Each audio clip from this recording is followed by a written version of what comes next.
नमस्ते, जय श्री कृष्ण. दंडवत प्रणाम सगळ्यांना.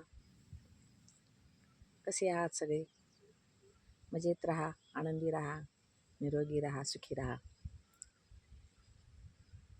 तर मंडळी, मी कल्पना आज पुन्हा एकदा घेऊन आले गीतेचा 5व्या अध्यायातला पुढचा श्लोक. आपण मागच्या अध्यायामध्ये बघितलं होतं, मागच्या व्हिडिओमध्ये बघितलं होतं की 13 आणि 14 हे 2 श्लोक आपण बघितले होते. 13वा श्लोक होता, सर्व कर्म आणि मनसा संन्यास्यास्ते सुखमोशी नवद्वारे पुरे देही कुर्वन् नैव कुर्वन्न कारयन्. तर आपण मागच्या व्हिडिओमध्ये आपल्या शरीराचे 9 द्वार पण पाहिले होते आणि कर्म कोणतं ते पण पाहिलं होतं आणि कर्माचा कर्ता कोण ते पण बघितलं होतं. ज्ञानी पुरुषाचं काम काय, तर तो म्हणतो मी करत नाही, तर हे सगळं निसर्ग नियमानुसार, प्रकृती नियमानुसार होतं. आणि अज्ञानी जो मनुष्य असतो तो काय म्हणतो, हे सर्व मी करतो आहे. तर मी करता आणि तो करता या दोन्हीतला फरक आपल्याला त्या श्लोकामध्ये भगवान श्रीकृष्णाने समजून सांगितला होता की ज्ञानी म्हणतो मी करत नाही आणि अज्ञानी म्हणतो मी करतो. त्याच ज्ञान आणि अज्ञानाच्या शब्दाला आपण पुढे घेऊन चाललो आहोत की ज्ञान म्हणजे काय आणि अज्ञान म्हणजे काय.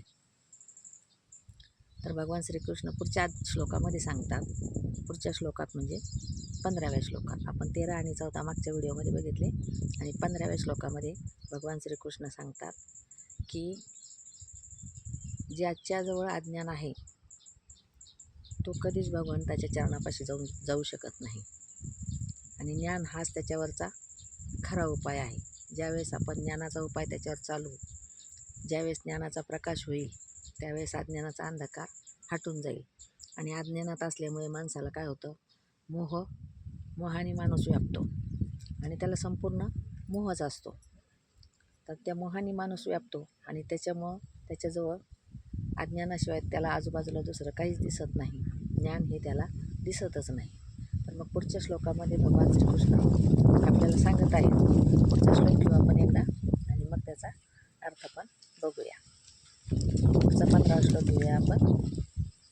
नादत्ते कस्यचित् पापं, नादत्ते कस्यचित् पापं, नादत्ते कस्यचित् पापं, न चैव सुकृतं विभु, न चैव सुकृतं विभु, न चैव सुकृतं विभु.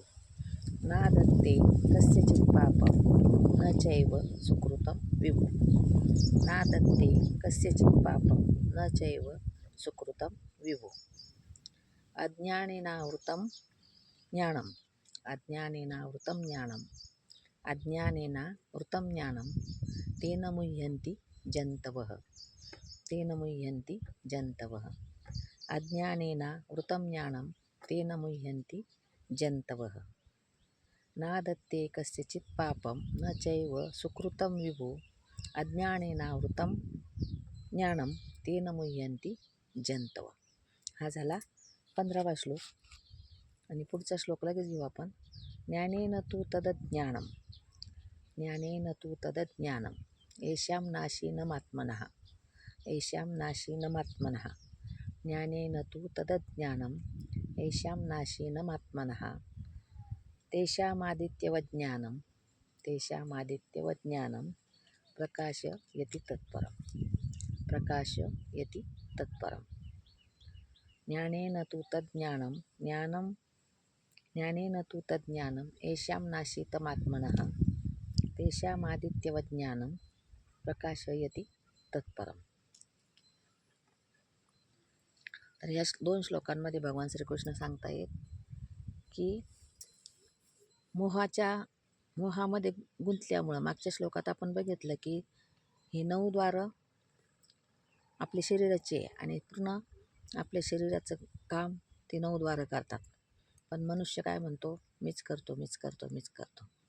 म्हणजे तो काय झाला, तिथं मोहात अटकला. आणि मग मोहात अटकल्यानंतर त्याला पाप आणि पुण्य याच्यातला फरकही समजत नाही आणि तो त्याच्या स्वतःच्याच भोवती पाप पुण्याचं जाळं पसरवत असतो. हे पाप पुण्य हा देव देत नाही. पाप हा देव करायला लावत नाही किंवा पुण्यही देव सांगत नाही करायला. ह्या प्रत्येकाच्या आपल्या ज्याच्या त्याच्या कर्माचा लेखाजोखा असतो. आपण जसे कर्म कराल तसं आपल्याला फळ मिळणार आहे. कर्मण्येवाधिकारस्ते मा फलेषु कदाचन, हे भगवंतांनी सांगितलेलंच आहे. तर जसं कर्म केलं तसं फळ मिळणार. आता तुम्ही मोहात अटकलात, आपण मोहात अटकलो. मोहात अटकल्यानंतर आपल्या पुढं काय होणार आहे? अज्ञानच येणार आहे. मोहात अटकलं म्हणजे अज्ञानात गेला माणूस. आणि अज्ञानात गेल्यानंतर माणसाला पाप आणि पुण्य याच्याशिवाय दुसरं काही दिसत नाही. अन्यथा देव काही कुणाला पापही देत नाही आणि पुण्यही देत नाही. ज्याच्या त्याच्या कर्माने ते पाप आणि पुण्य हे घडत असतं. असे हे भगवान श्रीकृष्ण ह्या श्लोकामार्फत आपल्याला सांगण्याचा प्रयत्न करतात. भगवान श्रीकृष्ण सांगतात, नादत्ते कस्यचित पापम न चैवम सुकृतम विभो. म्हणजे सुकृत म्हणजे चांगलं कर्म आणि दुष्कृत्य म्हणजे वाईट कर्म. चांगलं कर्म केलं तर त्याचा चांगल्या ठिकाणी उपयोग होईल आणि वाईट कर्म केलं तर त्याचा वाईट ठिकाणी लिहिल्या जाईल. हे सगळं पाप पुण्याचा खेळ हा जो मनुष्याचा आहे तो कर्माचा खेळ आहे. त्याच्याशिवाय भगवान श्रीकृष्ण म्हणतात की मी कोणाला पापही देत नाही आणि पुण्यही देत नाही. आपण सहज काय म्हणतो, पाप झालं माझ्या हातून, आता देवा मला या पापाची शिक्षा करशील का, देवा मला या पापातून सोडवशील का. देव रिकामा नाही, देव रिकामा नाही. देव पाप पुण्याचा हिशोब करतच नसतो. पाप पुण्य हे आपल्याच हातून घडत असतं आणि आपल्याच कर्मानुसार हे घडत असतं. म्हणून भगवान श्रीकृष्ण तिथं सांगतात की पाप आणि पुण्य हे मी करायला लावत नाही. खूप सुंदर श्लोक आहेत, परंतु व्हिडिओ मोठा न करता आपण काय करूया, आपण पुढच्या व्हिडिओमध्ये पण याचा सविस्तर अर्थ बघूया. आणि आज व्हिडिओला इथंच पूर्णविराम देऊया. व्हिडिओ इथपर्यंत बघितल्याबद्दल सर्वांचे धन्यवाद. आणि व्हिडिओला लाईक जरूर करा, शेअर करा, कमेंट करा आणि सबस्क्राईब तर कराच करा. सबस्क्राईब करायला विसरू नका. असेच नवनवीन व्हिडिओ बघण्यासाठी भगवद्गीतेवरचे, संस्कृत श्लोकांवरचे आपल्या चॅनलला भेट अवश्य द्या आणि सबस्क्राईब अवश्य करा. धन्यवाद. जय श्रीकृष्ण.